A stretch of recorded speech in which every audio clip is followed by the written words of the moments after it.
What's happening, guys? I'm back out at the shop. Just cut another cylinder. Finally got back out here to try to get things moving along again. My wife and kids had an accident last week and got rear-ended pretty bad, and it's been a crazy time, but trying to deal with all that. But hopefully we can get back on these saws and get them out. This is a 261 cylinder. This is Martin's saw. Martin, keep following along. We're cutting a base on yours. Just taking a smidge off. And this is just some of that footage.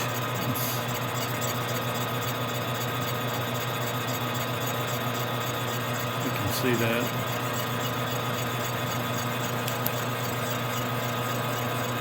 This is first pass.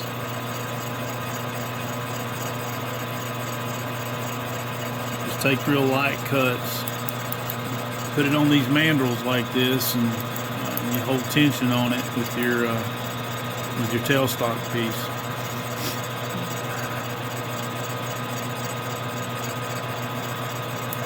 So as it gets close, we'll take it off auto feed and then finish it up with the manual, so it don't get too crazy. That's probably it right there. There we go. Just a few more thou. Stop and check it. It's got a pretty nice finish. Make sure you're far enough when you cut these. If y'all try this at home, make sure you're far enough on this, well, kind of a taper on the inside, so it don't catch on the case. But yeah. It's pretty good. So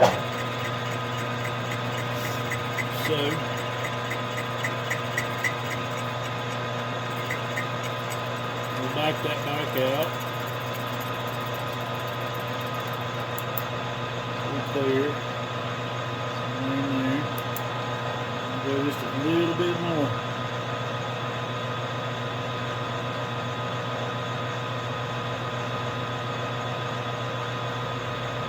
Just a smidge more. I'll throw on autopilot there and watch it do its thing.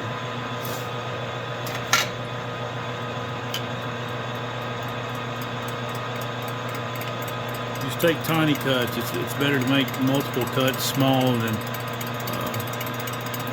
one or two big, and then overshoot your numbers.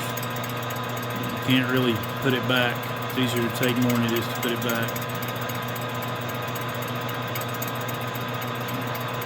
I don't want this video to be too awful long, but I'm going to try to show you the completed deal. So we got one more, like a 1 thou cut after this. I think it's a total of 12 off this, and I have to check my notes, but pretty sure that's what I had wrote down. I'll try to write everything down, that way if something happens and I have to come back to it, I'm not totally lost with where I'm at, because I've got multiple ones going.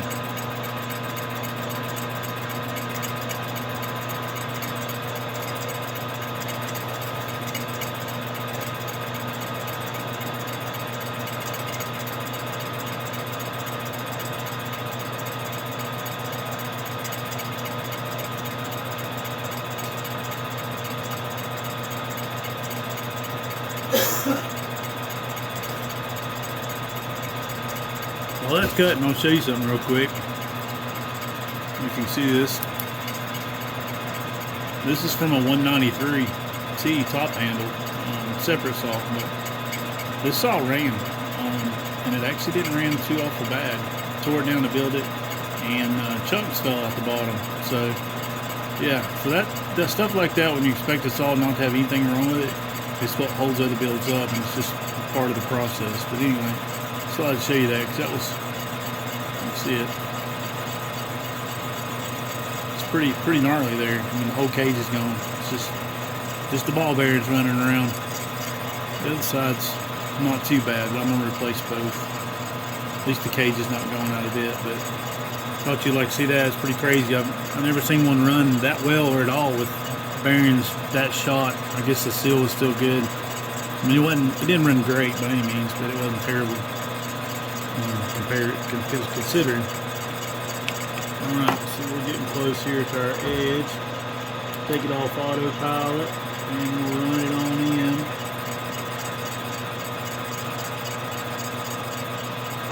Make sure we get good clearance.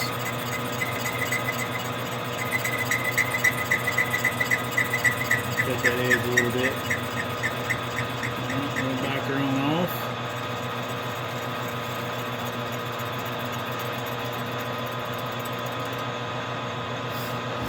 And we'll go just a smidge more. This will be the last tension time we do it.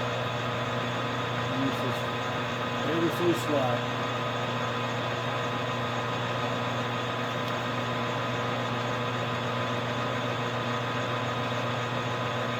I guess in your shop you can do it however you want to, but I found it's a lot easier to do multiple small cuts than try to get too carried away.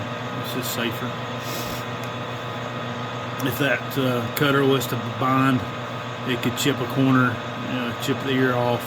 I mean, it's just all kinds of bad things could happen if you try to get too carried away. It's better just to take it easy. Anyway, as soon as this one gets done, we'll show you the final end result, and that'll be it for this one.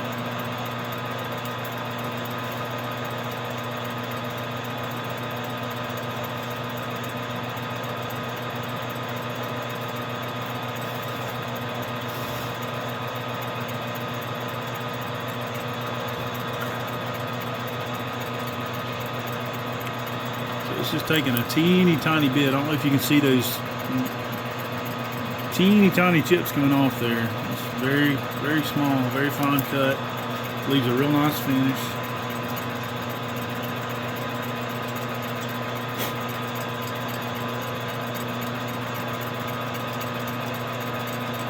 Not that it's anything you'll ever see, but you gotta make everything as nice as you possibly can. This is a 261. We got a couple, two more. Several more 261s. A few Dolmars.